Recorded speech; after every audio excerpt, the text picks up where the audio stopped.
Thanks, Dick. Here we are at the West Haven train station. The sun is coming out. Who would think we're here looking at the effects of a flash flood? Look, compared to a year ago when we had ICEA, there the winds were much stronger and a little less flooding. Many more electric outages, little less rain that time, less flooding. This time, less wind, less electric outages with Elsa, but flooding, and the flooding is severe. And we've seen the flooding here affecting our rail. As you heard the senator say, just a couple miles down the road, a mudslide that has closed down at least one of the tracks for the near term. That's affected rail stations. That's affected, airports here across the state. It's a reminder that resilience is not an abstract. Resilience is how you keep our economy going and how you keep it going safely. And it's just ironic that it was earlier this week, there we were at the Guilford Beach talking about resilience, talking about what we tried to do at the state level. We had a pretty good plan going through the legislature. It got watered down, so to speak, but we ended up with a resilience plan. And this is a reminder that resilience is not an abstraction. It has meaning. Go down and look at what that mudslide means, see what it means across the board for people here in this state. I want to salute Dick Blumenthal and Chris Murphy and our entire delegation for the work they're trying to do on infrastructure. I think it's a reminder that it's about speeding up rail, but it's also reinforcing our infrastructure for the incredible climate changes that are affecting us. We're talking flash floods here in Connecticut, and they're talking about scorching heat, drought, and on the West Coast. We've got to be prepared for this, and we're getting prepared. That's what the infrastructure bill is all about. And I really want to salute all the folks who are ahead of the curve in terms of taking care of this storm, making sure that we have folks on the ground, keeping our tracks safe, keeping our airports safe, and keeping you safe. Thank you for the efforts you put in. Governor, what are you hearing about what's transpired across the rest of the state regarding flooding or other damage? Yeah, as I said, fewer outages.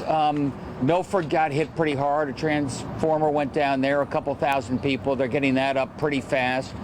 Unlike last time, less tree damage, but maybe some underwater flooding, which impacts the transformers and the such in more of our urban areas. So I think that's been one of the effects. I think broadly speaking, we're going to go do an inventory right now of tracks and the such. That's what Jake and company are doing to make sure our infrastructure is safe, our transportation system is safe. You believe that the violent storms we've had the last couple of days could have contributed to what transpired this morning here at these tracks because the ground was so saturated? Yeah, exactly. The ground is so saturated. The trees reinforce. The trees are almost like a support structure. We don't have that right now. Look, I'm not an alarmist, but I do know that climate change is not an abstraction. Climate change, you're seeing it real. By the way, the hurricane season hasn't even begun yet, and we're doing this. Look what happened in Florida. They had a hurricane hit the West Coast. I don't think that's happened in many a decade. We got to be prepared. Yeah, usually August, September. That's right. MTA says that, the ladies, they inspected it and no issues. Were you okay with that decision with opening the train tracks fully? My understanding is the train tracks aren't open fully. At least the track closest to the mudslide is not operational. My sense is that's appropriate, but we have experts who can opine on that. Yeah, I think there's confusion which tracks are, because MTA says they're everything's fully normal. Well, so far there have been no significant delays on MTA. We called MTA, as you know, to get them out there, and they're still assessing what needs to be done. Clearly, there has to be buttressing of the tracks and some short-term work to make sure that those tracks don't collapse. But I was saying to the governor, we stood together to announce the governor's plan for straightening those tracks, and a lot of the $8 to $10 billion that are necessary. This kind of picture ought to convince the people of Connecticut we have no time to waste for safety as well as speed in reinforcing the railroad tracks here. And yes, there may be some temporary delays, but Metro North is operating by using 3 out of the 4 tracks. You can't continue that kind of temporary.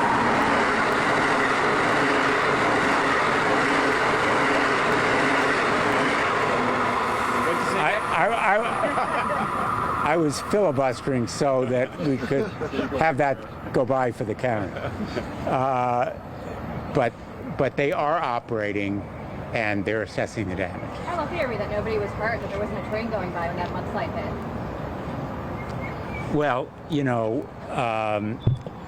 people want speed and they want safety, and they deserve both. We were fortunate, and frankly, the folks from the West Haven Public Works Department were on the ball. They were out there. That's why I went there. Lou Esposito, who's here, and his crew, McCarthy, and there were a bunch of others. It just shows you that local vigilance is so important. I spoke to Lou. That's why I went out there, because we were going to come to West Haven. They were on the ball, and they probably contributed importantly to making sure that there were no real catastrophes out there. But if you look, you'll see it when we go out there. The earth is crumbling as we speak right now, and to the governor's point, this country is heading for a real precipice, a real catastrophe.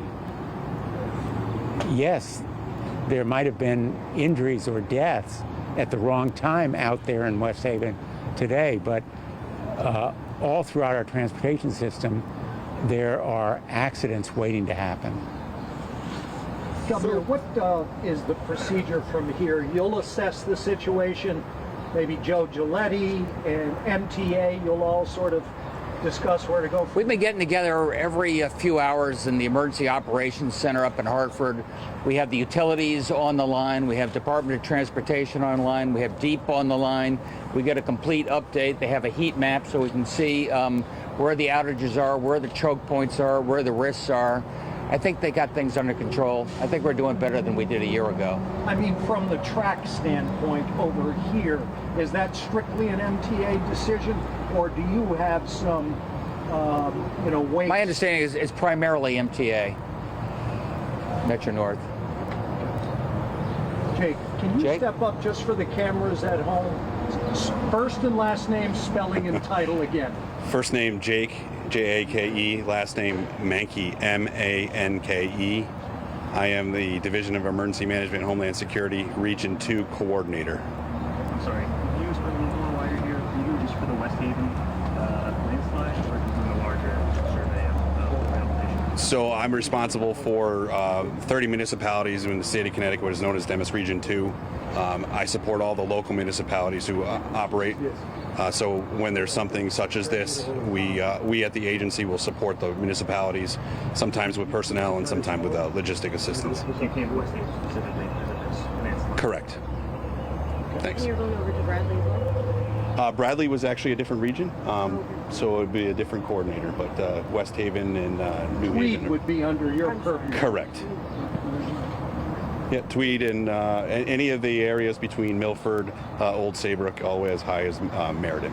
Have you been to Tweed yet?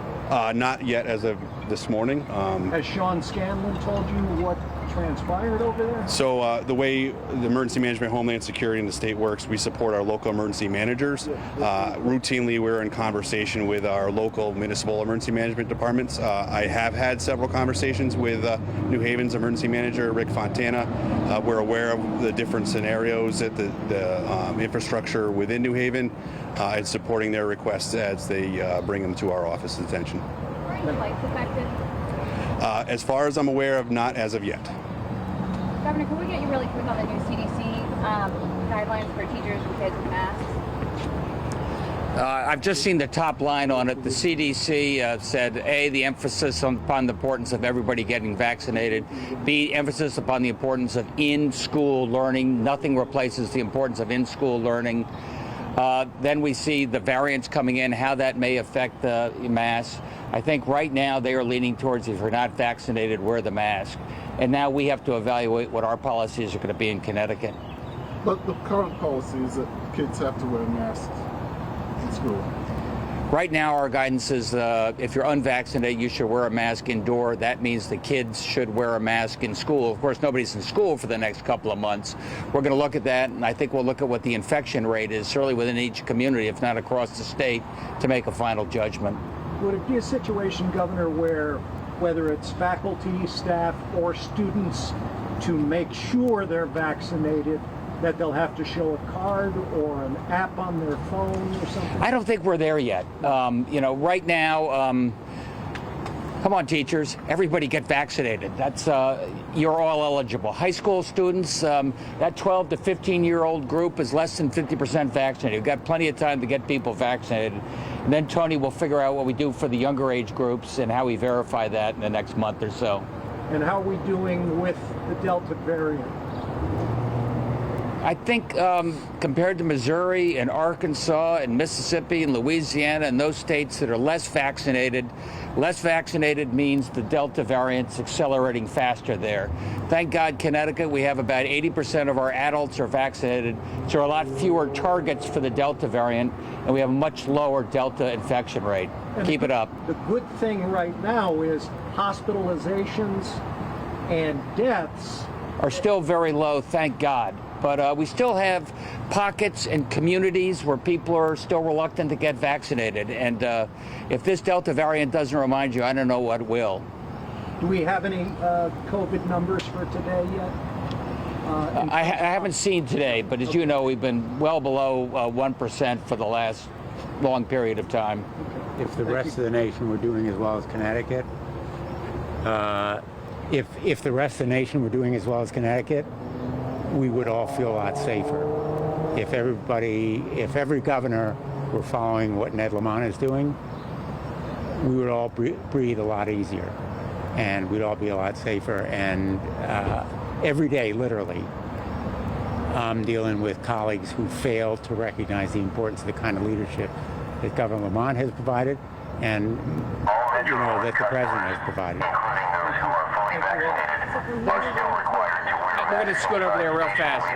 Hey, Lou, can you say anything on behalf of what you encountered over there today? And first, introduce yourself. Lou Esposito, I'm the Mayor of Rossi's Chief of Staff. When I got on scene, the bank was still flowing mud and water from under the tracks.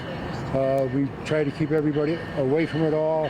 Called Amtrak immediately to get the trains.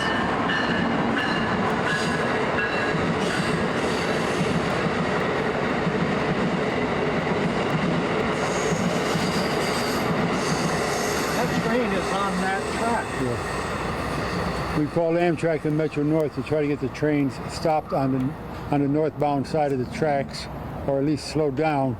And we finally got through to them, had that happen, and then we had Amtrak, Metro North, and the track crews finally showed up on scene, and they were assessing the situation. When I left, we've cleaned up as much of the roadway as we can right now, but thank God someone reported it, and our public works crew was on the scene within 10 minutes of the first report of the mudslide. What time was that? It was around 9:30ish, up around that time. I didn't look at my watch to check the time. As soon as we got the call, we came down to meet Senator Blumenthal, took him over to the site, and then we heard that Governor Lamont was on his way down as well. How dangerous was that situation? From my estimation, I think it was very dangerous. That if it wasn't addressed sooner than later, there might have been a worse scenario of where the track might have collapsed. But again, I'm only looking at it from the ground level. DOT, Amtrak, and Metro North were up on top of the tracks, and they had a better view of what was going on. So hopefully it stays safe, and they just keep the trains moving on, or as close to time as possible. What's the city standpoint? I know once that soil comes down, it hits city property. I mean, do you think more should be done immediately in short term instead of long term?